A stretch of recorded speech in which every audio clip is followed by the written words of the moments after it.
The problem is violence. I talked about violence. Violence, yeah.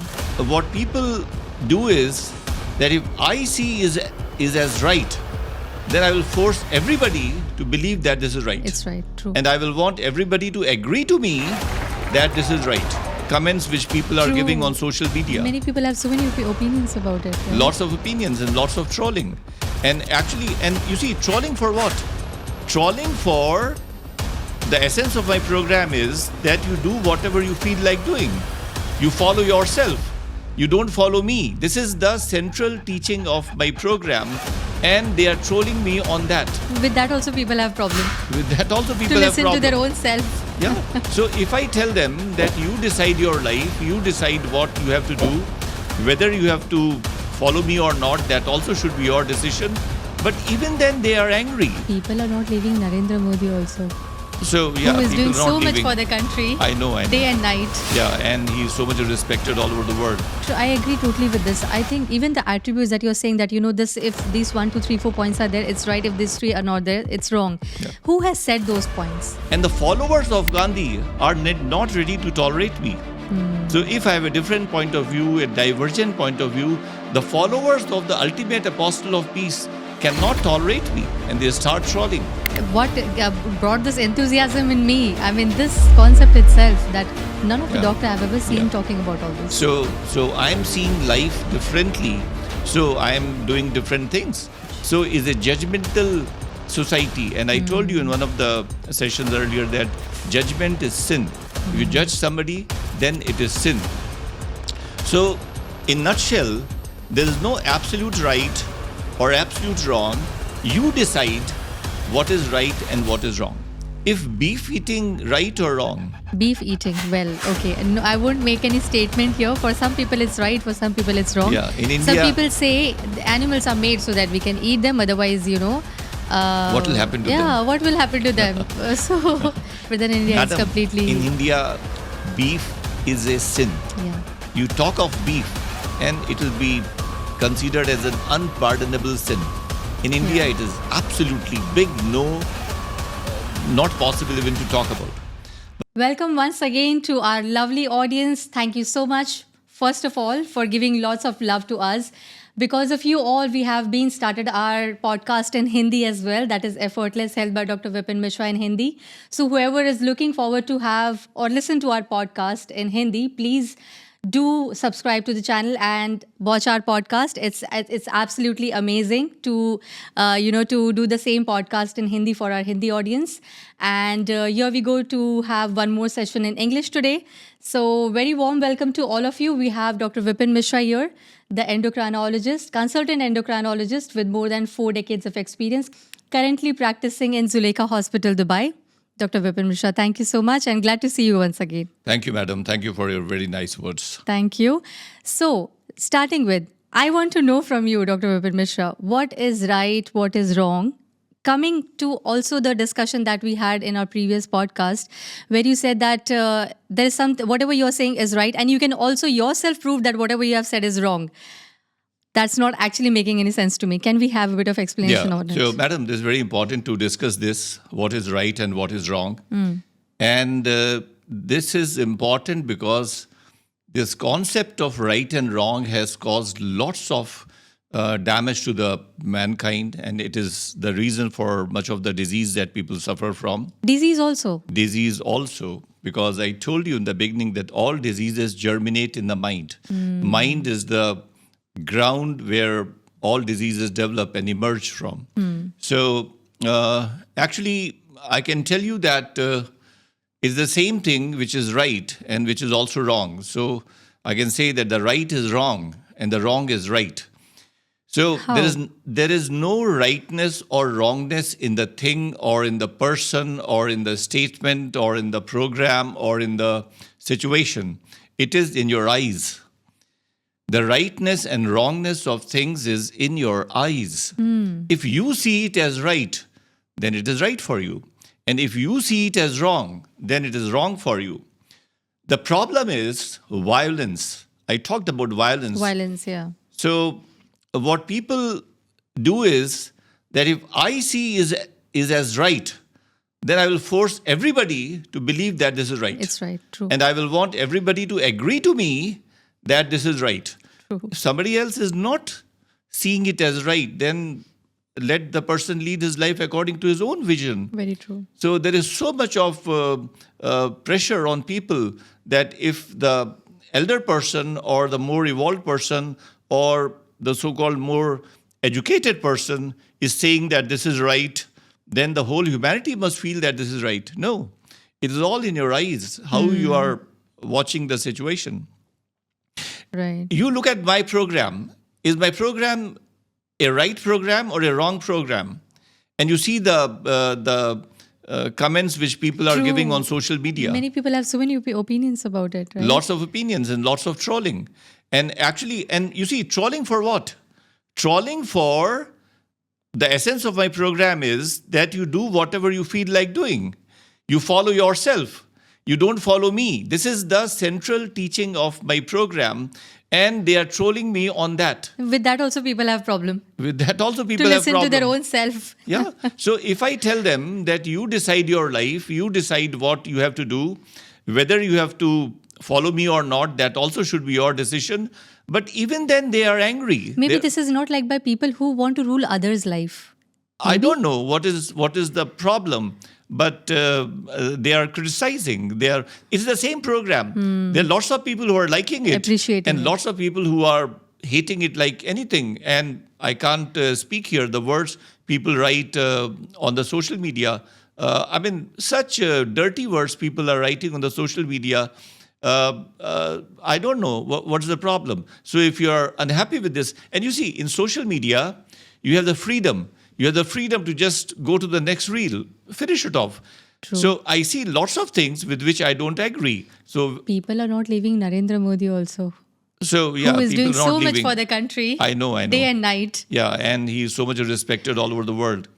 So in that comparison, I'm a very small person. No, I'm not saying that way. But it's just that, nobody leaves anyone. Everybody is so much putting their own concept and their own thoughts on, own concepts everyone. and own obsessions. Yes, fixed thoughts. So you remember I talked about Gandhiji's violence. Yes. So I got so much of trolling on that.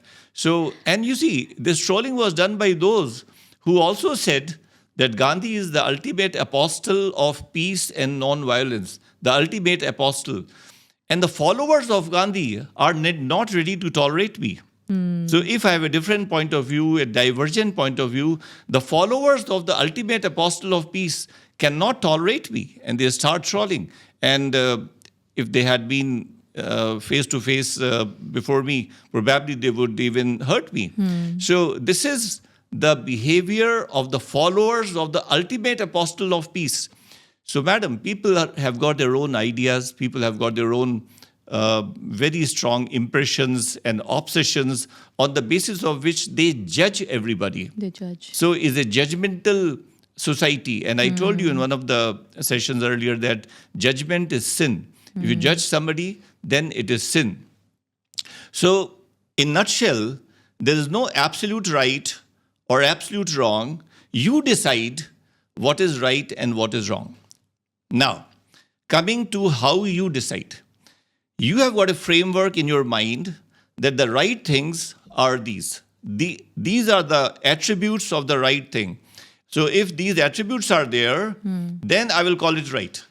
And if these attributes are not there, then I will call it wrong.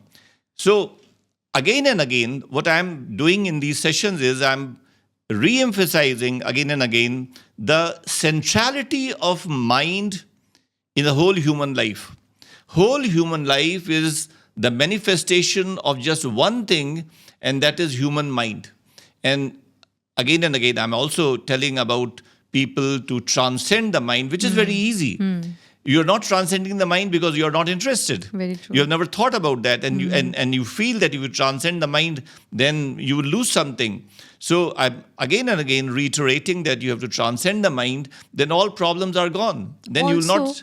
I agree totally with this. I think even the attributes that you're saying that, this, if these 1, 2, 3, 4 points are there, it's right. If these 3 are not there, it's wrong. Yeah. Who has set those points? People, the society, Right. your immediate society. Lots of things have been told to you by Exactly. your In parents. your last podcast, you mentioned. Lots of things have been told to you by your parents because they had seen them as right and certain things as wrong. Say they passed on their wisdom to you. Lots of things were told to you by your teachers and by your other elders like uncles and aunties and lots of people. So they have gone very deep. So that is why one thing which is very important is how you bring up your child. What values are you giving to your child? Because children are very, very highly impressionable. Whatever you tell them, that goes very deep into their system. In Hindi, they call it like Kora Kagaz, you know? They're like Kora Kora kagas. Kagaz. Yes, it is all Kora kagas, a clean slate. Clean slate. Then you write the narrative on their system. And children do not have this concept that whatever is being told to them could be either right or it could be wrong. True. That comes much later when they become expert in the politics of the world. Then they know what is right and what is wrong. True. Then they will start filtering. But small children don't filter. Whatever you tell them about ghosts, and they will believe all their lives that there are ghosts. Yeah. So whatever you put Feed in them. their system, they will judge the entire external world on the basis of that narrative. Very true. So let me tell you something, and this is very interesting. If you have a little bit of knowledge and you have a little bit of control on logic, then you can prove anything wrong. So I said that I can prove my own program wrong. Exactly. Right. So, but then it's totally valueless. It's got no value because I'm telling them to do something, and then I also tell them that What this I'm program saying is is wrong. not making any then it will sense. not help anybody. But I tell you something, some different example. Do you think that the sun rises in the east? I know it rises. You are in the east. 100% sure that the sun rises in the east? Yeah. And I'm telling you that this is wrong. How? Now, Why? the earth is taking revolutions around the sun, and it's an elliptical revolution. And the sun is also not a static entity. The sun is also revolving in its own orbit. So the relationship of the sun with the earth changes every day. Now, you know very well that on 14th of January, which is celebrated in India as a huge festival, Makar Sankranti, the sun changes its position from the southern hemisphere to the northern hemisphere. So if you have got a room which has got windows on all sides, and early in the morning when the sun rises, you see which window, from which point you are seeing the sun more clearly, and you put a mark there and put the date there. And then you will see that every day that point is changing. The point is changing. 14th January, it changes in a big way. So the reality is that the sun is rising in a different direction every day, but for our own convenience, we call the direction in which we see the sun east. It makes our life simpler. The sun is rising every day in a different direction, but we call that direction east where we see the sun in the morning. So Okay. what I'm telling you with this example, that everything can be proven wrong. It needs a little bit of knowledge, little bit of logic, and everything is And can be courage to speak. Sorry? Courage to speak. Courage to speak. Yes. And interest in proving things wrong. I have no interest in proving things wrong because now I have understood that there is nothing wrong. Wrong is just your concept, is just your definition. So if I'm leading a certain kind of life and the other person is leading a different kind of life, then this is my normal, this is my right, and that is his right. That may be a polar opposite of mine. How many endocrinologists you have seen in your entire life who are doing this program of effortless health? Not a single person. What brought this enthusiasm in me? I mean, this concept itself, that none of the doctor I've ever seen talking about all this. So I'm seeing life differently. So I'm doing different things. And this is normal for me. This is right for me. For somebody else, this may be absolutely wrong. Now, I give you one more example. If beef eating right or wrong? Beef eating. Well, okay. No, I won't make any statement here. For some people, it's right. For some people, it's wrong. Yeah, in Some India, people say the animals are made so that we can eat them. Otherwise, what will happen to them? what will happen to them? So, but then India is Madam, completely. in India, beef is a sin. Yeah. You talk of beef, and it will be considered as an unpardonable sin. In India, Yeah. it is absolutely big no, not possible even to talk about. But here in Dubai, every restaurant is serving beef. Yeah. And if you buy a dish, any dish has got 3 or 4 variants: the vegetable variant, the chicken variant, the beef variant, and sometimes the mutton variant. And in my hospital, I often take a meal in my hospital, and many times on the same table, somebody is eating vegetarian, somebody is eating chicken, somebody is eating beef. So, I mean, here it is normal. And not only normal, I have talked to many people about beef, and I tell them not to eat beef and red meat in general because of metabolic reasons. Right. Because it is loaded with bad cholesterol. So I ask them not to eat red meat, but they say it's so tasty. Beef is so tasty. So it's right to eat It's right to eat for them. because it's tasty. Yeah. So for some people, beef eating is right, and for lots of others, it is wrong. So in fact, there is no difference between right and wrong. It is your judgment. It is your judgment. So you decide. If it is right for you, you do it. If it's not right for you, don't do it. I think the reason of the whole conflict in this entire world is right and wrong. What is right for you is wrong for someone. What is wrong for that person is right for that particular person who is doing this, right? All the fight all over the world is going on just because of this reason. Exactly. Terrorists, for them, they feel they are doing Yeah, right yeah. thing. Politics, whatever they are doing, they feel it's right thing. Terrorists are doing jihad. They are doing jihad, and they will go to heaven, Jannat, Yeah. where they will get hoors and Fairies. So their minds have been poisoned like that. So they think that they are doing the right thing. Exactly. And for some people, it's wrong. But they think that it's For the right. entire world, it is Entire wrong. world is Yeah. wrong. True. So, Dr. Vipin, are you not advocating for anarchy? Anarchy means, why do you think if everybody leads his or her life, you feel there will be anarchy? No. It is the way your mind works. It is because you see, there is no right and wrong in the animal world. And do you think there is anarchy in the animal world? There's no anarchy. They're living very peacefully, and they're living very normally. And more importantly, because it's a health podcast, they are achieving their full lifespan. If the tortoise lives for 300 years, what does it do for it? Nothing. They are all getting their full lifespan effortlessly, and there is no anarchy. So you see, these are ingrained, inherent fears in the human mind that if everybody starts leading his or her own life the way he or she feels like living, then there'll be anarchy, or there'll be total chaos, and there'll be lawlessness. No, I mean, basically laws are very fundamental and very primitive. I'm talking much, much higher level of- than the law. Law says you don't kill anybody. Why should I? I will not even think of killing anybody. I mean, it's totally ridiculous. Law says that you don't hit anybody. What purpose do I have to hit somebody?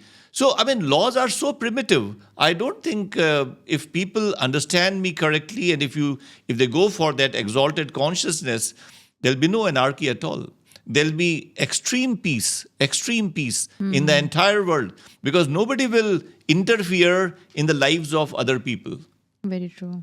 And if people are allowed to not suppress their emotions, not suppress their innovative instincts and creative instincts, then lots of people will go to the exalted consciousness very easily. And the world will be a more beautiful world. The similar concept even Osho has said. You have to experience everything in life. Whatever you feel, don't stop it. It will get converted into another different suppressed feeling, and it will harm you, also causing seeds of being seeds of disease, right? Yeah, this is so lots of seeds of diseases are because of suppressed emotions. Because of suppressed emotions. So here, let us talk a little bit again about the composition of the mind. I told you in the beginning that mind is composed of 5 basic traits: elements. the Kam, Krodh, Lobh, Moh, Ahankar. So Kam is like sensory pleasures. but heavily dominated by sexual pleasure. Even eating good food is kam vasna, because you are satisfying your taste buds. And then visual attractive things. So, but yes, it is heavily dominated by sexual pleasures. Krodh is anger. When you don't get what you want, then you become angry. Then lobh is greed, more and more, which can be for anything, more and more money, more and more power, more and more position. And lobh can be attached to anything. Moh is attachment. In this world which is ever changing, then nothing is going to remain the same. And we focus our attention and we get attached to things, their positions and names and CVs and families and lots of things. So that attachment is another problem. And then ahankar. Ahankar is the most fundamental. Ahankar resides at three levels. One is the dirty ego. I want this to be elaborated. People don't realize ego. Yeah. They feel when someone says you have big ego, I mean, you have ego. Nobody feels that, I don't know. Realization is not there. Maybe because of these levels, probably. Yeah. So the first level, everybody recognizes. If somebody gets some money or position or power, they start behaving differently. The highest level. So they feel that they are from the heaven, and they talk rudely to seemingly ordinary people. For me, every human being is the same, whether it's the prime minister or CEO of a company or a beggar, because there is one divine consciousness which is in every human being. So you can't make any judgment or differentiation on the basis of their positions. But yes, people who are sitting in big positions, their behavior changes. And then you can easily make out. This ego is the most gross ego. Visible. Most the visible. Highest level of highest ego. level and most clear. Yeah. The second level of ego is your knowledge. You know something. Actually, that I told you in the beginning, that knowledge kills. Because there are 1 million or 10 million things to be known, and you know only 10 things. And from those 10 things, you get a feeling that you know everything. And that knowledge makes you closed. And then you are not receptive to newer ideas and external things. So your knowledge ultimately kills you. So the knowledge is the second level of ego. And it is much subtler because it is not visible. But I have a feeling that I know. If I have a feeling that I know that I'm doomed. The third level of ego is the ego of existence. That I feel that I exist. So this is the finest of all egos. So I don't exist as an entity. We call it मैं in Hindi. मैं, right? my and me. So in wherever your I and me is becoming stronger, you must remain clear that devastation is happening in your life. If your I is becoming stronger, so I think I said somewhere that if somebody is helped by me and I get a feeling that I have helped that person, that day will be a day of doom for me. Yes, the charity. Yeah, charity. So, charity is the biggest sin when you say. Yeah, biggest sin because I cannot do any charity because I don't exist. If it happens through me, let it happen. I don't mind that, but I should remain totally unaware of. It never belonged to me that I'm giving it to someone. Yeah, it came from somewhere. It is going to somewhere. People nowadays announce everything, even smallest charity. It is their huge ego that they put their stamp on this. That always remember, I did it. There is a kahawat in India. I mean, there's a saying in Hindi. I don't know. It's me a lot. Maya mari na main mara, mar gaya sharir. Madam, you know lots of sayings and quotations. I have not heard about that. But really? Yes. Yeah. So these are the 5 basic traits: Kam, Krodh, Lobh, Moh, Ahankar, which make the human mind. And this is called the causal body. If this is there in the human system, that will make the person take another birth. If they are all dissolved, then it is moksha. Then it is final freedom and moksha, and you are out from the cycles of birth and death. True. So these are 5 factors which make the causal body. Then and there's a unique constellation in every human being. All human beings are different. One may have more of kam vasana rather than krodh and lobh.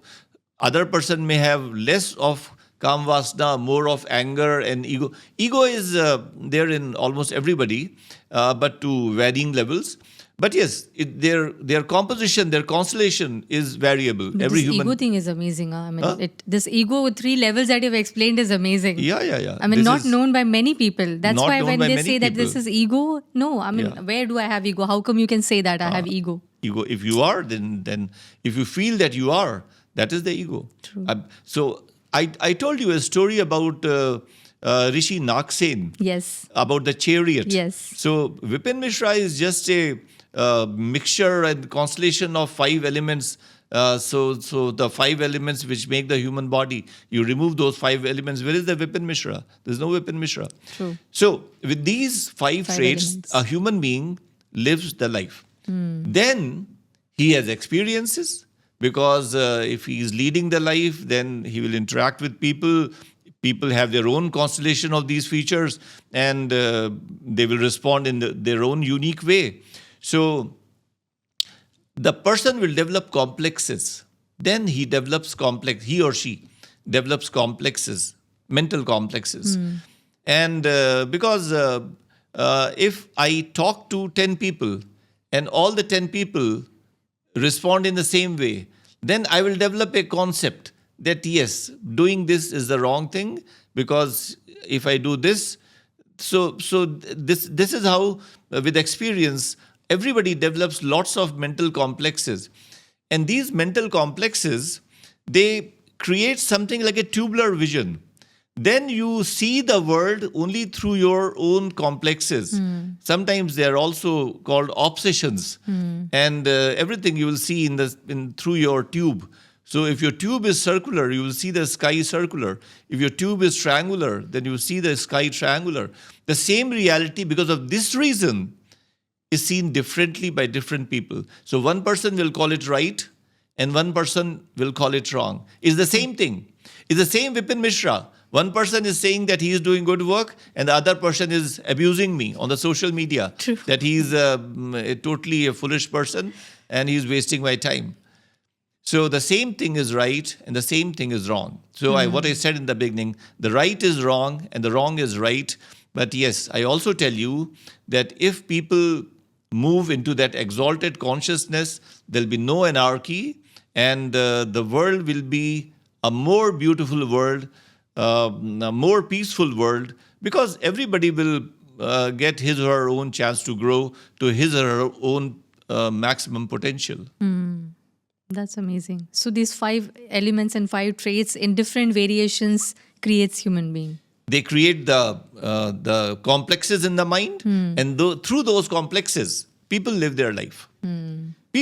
Everybody is living life through mental complexes. And this these variations also leads to disease, right? I mean, at the end of the day. Basically, they lead to happiness and sadness. So these mental complexes, you lead your life in a certain way, and then you get responses from people around you. So because of those responses, you are either happy or sad. So happiness causes different diseases, sadness causes different diseases. Happiness also causes disease. Happiness is a sin. Why? Happiness is also sin. 100%. Because it is a deflection from your iso-psychic point. So this is a very unique word which I have coined, iso-psychic point. And I have taken this word from as an analogy to ECG. In ECG, there is a middle line. It's called isoelectric line. So then there are positive deflections, the Negative. R wave which goes up, Yeah. and the S wave and the Q waves, the beginning, they go down. Yeah. So there are positive and negative deflections in the ECG. But then in the middle, there's an isoelectric line. Yes. Similarly, in the human mind, there's an iso-psychic point where there is no happiness and there is no sadness. This is your terminology. This You're is my inventing. terminology. Okay. So with this, to make things simpler. So this is what Lord Krishna says, that the one who is not happy in the states of happiness and he is not sad in the states of sadness is a yogi. Yogi means just a evolved human being. So there's no reason to be happy in the states of happiness, and there's no reason to be sad in the states of sadness. It's all childish. It's just like a child jumping with joy when he gets a plastic toy, and when the plastic toy gets broken, he starts crying. You get something and you start thumping your chest and jumping with joy. I mean, it's a very childish behavior. It's not a maturity. If you feel happy or sad because of external things, then it is just immaturity. And you are clinging to that. Nobody is forcing you to remain at that level. The life itself is teaching you that you should move on to higher and more exalted consciousness. But you say, no, I will not go to the higher consciousness because I love my happiness and I love my sadness. I don't want to go to that isopsychic mental state. So who is responsible? Very true. If you have decided that I will remain at the same level all through my life, then it's your choice. So basically, life teaches us that in between this fluctuation of sadness and happiness, you have to be constant. You have to be constant. You have to be constant. Yes. The phases come and go. All phases come and go. But you are the same person that you were before that reason for happiness, and you are still the same person that you were before that reason for sadness. As if you're the same person, then you should behave similarly. But I would like to know how happiness will cause disease. Because happiness leads to different neuropeptides, and happiness is also temporary. So it leads to it's something like. So am I confusing happiness with positivity? No. It's two different things. You are not confusing with anything. You are understanding it absolutely correct. The happiness which one gets when one gets a salary hike. So what was the reason? Why salary hikes are normal things? They come and go. So there was no reason to be happy. So something is happening in your life. So let it happen. You have to just respond a little differently. Because when your role changes, what do? You respond when your son is born. There's no reason for happiness. There's only a reason to respond differently. Now you'll have to do some different things in your daily routine because the child has come in your life. The child was not there earlier. So earlier your life was different. Now you have to do 100 things for the child. So it only demands some different dharma, some different set of actions. That's all. It doesn't require excitement or happiness or anything. So this is different from the happiness which I remember once you said that when your granddaughter was playing with the stuff, you know, she feels happy even if she gets whatever, you know, for kids, for example, any kid, they will be happy in whatever they get. So that happiness which is related to things or which is not related to things, that is inner happiness. The real happiness. That is the inner happiness. And that happiness in our scriptures is described as Anand. Anand has got no opposite. Paramanand. Paramanand is the highest level of that. But yes, happiness has got an opposite. It has got sadness. When your object of happiness disappears, then it will lead to sadness. Happiness invariably leads to sadness. But Anand is absolute in itself. It doesn't lead to anything. It is the ultimate achievement in itself. That is available inside. That is the attribute of the soul. I told you in one of the sessions that the soul has got three attributes. I told you two things. That number one, soul doesn't have a form. Soul is like nothingness. Right. So Buddha is actually criticized by lots of Hindu scholars and Hindu Brahmins because he has denied God, number one, and he has denied Atma. And he says that there is no Atma. So he coined the word Anatma. Anatma. There's no self. So this is one attribute of the Atma. Then when you go closer to the Atma, when you are distracted from the outside world is no longer your reason for attachment and attraction. You are doing your duties because you have to do your duties, that's all. It's not affecting me anymore. But then automatically, by default, you then go closer to your soul. You move inwards. So you move closer to your soul. Then it's got three attributes. Sat, Chit, Anand. Sat means the truth. The truth means that it is not a dream. I told you in the last session that the dreams are transitory, they are temporary, and they are illusory. Right. It's like a virtual reality. There's nothing. My body is a virtual reality. There's nothing. 67 years back, it was not there. Some 10, 12 years later, it will not be there. It's a temporary illusion. But the soul is permanent. It is Sat. It is the truth. Chit means it is consciousness. It is all the source of whatever I'm doing in life. It is all because of that consciousness. Otherwise, I'm just soil. I'll merge with soil without any distinction. Nobody will know that this part of the soil is Vipin Mishra. No, it will look like normal soil. The body is just soil. And because of that association, temporary association with the soul, it becomes animated. Then it starts talking and walking and fighting and dancing and singing and doing lots of things. And the moment that leaves me, just now, if I get a cardiac arrest, it will become soil. In 15 minutes, this body will start stinking. It cannot retain its freshness even for 15 minutes. True. The same body which remained fresh for 99 years or 100 years, and grandchildren and great-grandchildren were hugging their grandparents and great-grandparents, there was no problem. They were not stinking at all. They were very fresh because till that time, they were in association with something which is eternally fresh. Eternally fresh means for millions of years, it has been fresh, and for the next million of years, it will remain the same. So that is the element of consciousness, Sat and Chit. And the third is Anand, bliss. And when you see that bliss, I gave you a very crude example in one of the sessions, that if there are 20 things which give you happiness, for example, some particular food and some particular work and some particular music and some particular book or some particular TV show, lots of things. I mean, you can define that these are 10, 20, 30, 50 things which make me happy. So you add up all those pieces of happiness and then multiply it by 100 trillion. That is the magnitude of happiness, which is actually bliss. And then you will realize I was a fool. I was jumping with joy on a salary hike of 10,000 dirhams. I mean, what is the fun in that? 10,000 dirhams or 20,000 dirhams, what difference does it make? If somebody has got $1,000 trillion, what will $10 mean to him? Nothing. That bliss is undescribable. And that is why there is so much of attraction for going inwards. So it's not related to anything or external stuff it is, or achievement or any person. That's why it's different. It is different because it is bliss in itself.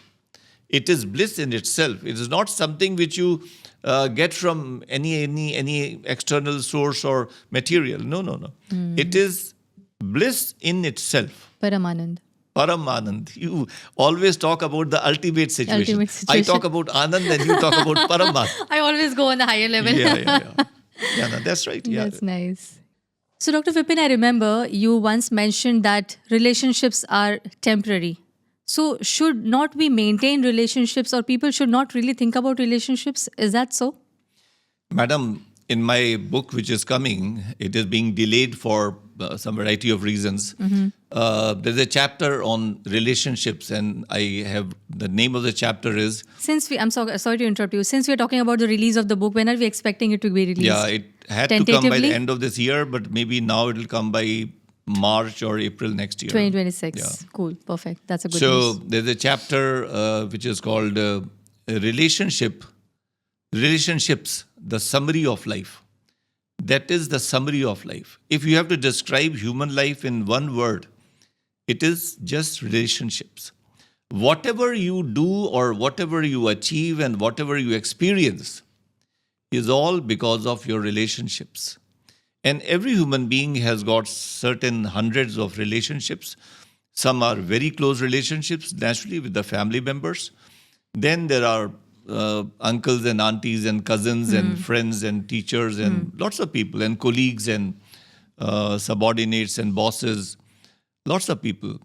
So every human being has got hundreds of relationships, and whatever you learn in life and whatever you get in life is all because of those relationships. If you are born and you are put alone somewhere, you will die. Life is not possible. So the first relationship, which is very important, is the relationship of the newly born with the mother. The mother looks after the newly born, and that is the first relationship. Actually, that relationship begins even before birth, because when the child is in the womb, then the child is an integral part of the mother. And that's why the relationship of a child with the mother is at a much higher level than the relationship of the child with the father. Father is not so much related to the child as the mother is, because is the mother's extension. It has, his body has been framed and carved from the mother's body. So about relationships, first thing which you must understand is that relationship is between two entities. If there is just one entity, there cannot be relationship, because one entity, how will it relate to itself? So there have to be two entities for a relationship. Now, it is possible that sometimes in states of deep love, the two entities can merge into one. And I'm talking out of the psychic phenomena. And all my discussion, everything which I'm discussing in these sessions, all relates to the psychic phenomena, because I'm not addressing the human body. For me, human body is a totally unimportant issue, not worthy of any attention. So my whole attention goes to the mind. So in deep states of love, at psychic level, two individuals can experience themselves like one. Now, I mean, that's a rare phenomena, but we should not talk about that. Now, these two entities which are related to each other are in a constant flux. They're in a constant flux. So the relationship is changing every day. So if you are married on a certain date and you have a relationship with your husband, don't expect that it will remain the same after 5 years, then after 10 years, then after 15 years. The same way your relationship with your son that it was when he was born will not remain the same way all the life. Very true. One day when the boy is about 25, 28 years of age, then probably he will not have time for you. Then the relationship would be totally different. So when these entities are constantly changing into some newer entities, then how can the relationship remain the same? It has to change. And I'm sorry, I'm interrupting. So we are talking about relationship, or we are talking about the emotions and feelings? Because relationship is still the same. The mother and son relationship is still the same, even if he's 25 and but he's how it is impacting you, and how you are behaving with the so other person. basically the importance of that relationship. The details, the nitty-gritties of the relationship. Your son will not talk to you the same thing at the age of 30 that he used to talk at the age of 3 years. Got it. You get Right. the point? Yeah. You will not behave with your son when he is 30 years of age the way you behaved with him when he was 3. You will not take him in your lap when he is 30 years of age. So these entities are constantly changing, and so the relationship is also constantly changing. So, for example, there is a relationship between a magnet and a bar of iron. So, it's a very strong relationship between the magnet and the bar of iron. And in due course of time, in 30 years, the magnet converts into a piece of glass. And the iron bar converts into a piece of wood. Do you think that between a piece of wood and piece of glass, it will be the same relationship? Of course, no. No, the relationship will be totally different. I'm actually reminded of an old Bollywood Hindi song. If you permit me to sing, can I? Please go ahead. I would love to hear that. जाएंगे कहाँ सूझता नहीं, चल पड़े मगर रास्ता नहीं, तो जाएंगे कहाँ सूझता नहीं, चल पड़े मगर रास्ता नहीं, तुम भी खो गए, हम भी खो गए, एक राह पर चल के दो कदम वक्त ने किया क्या हंसी सितम तुम रहे न तुम हम रहे न हम वक्त ने किया. Amazing. Sorry for my bad singing. No, that was amazing. And I've heard this song. I know it's very old, but it's a beautiful song. Very old song. Yes. So, and so much of meaning. so much of I meaning. would like I would love to, hear from you. The audience would like to know what exactly is the depth of this Yeah. song. So, with the passage of time, the woman is changing. The passage of time, the man is changing. How can their relationship remain the same? And then a time comes when the relationship finishes. And it must finish. Very true. But I want our audience to understand, because this was in Hindi. This song was in Hindi. So maybe we can just translate it to in English a little bit. Yeah. So this is the translation would be roughly like this. That what great irony that the time has caused to our lives, that with the passage of time, you did not remain what you were, and I also did not remain what I was. Right. So the relationship must change ultimately, and at a point it must come to an end. Normally the relationship ends with death.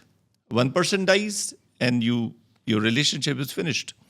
And you may miss the person for maybe 1 month or 6 months or 1 year or 5 years or 10 years, but then ultimately you move on. You move on. And because there are lots of other things.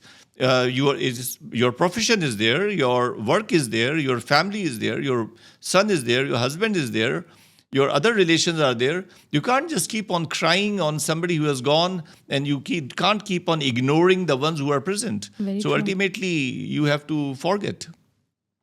This forgetting may be, for some person, it may take 10 years. For some person, it may be possible for 1 year. My heart really got heavy by listening this song. Yes. It has so much of meaning, no? It has got so much of meaning. And for somebody, that forgetting may be in 1 minute.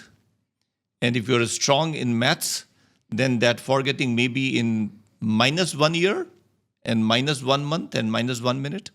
So ultimately, you have to forget. So what I'm telling you, that ultimately, when my death comes, the point of my death comes, I should be totally unattached. I should be totally unattached. Because then I'm a free person.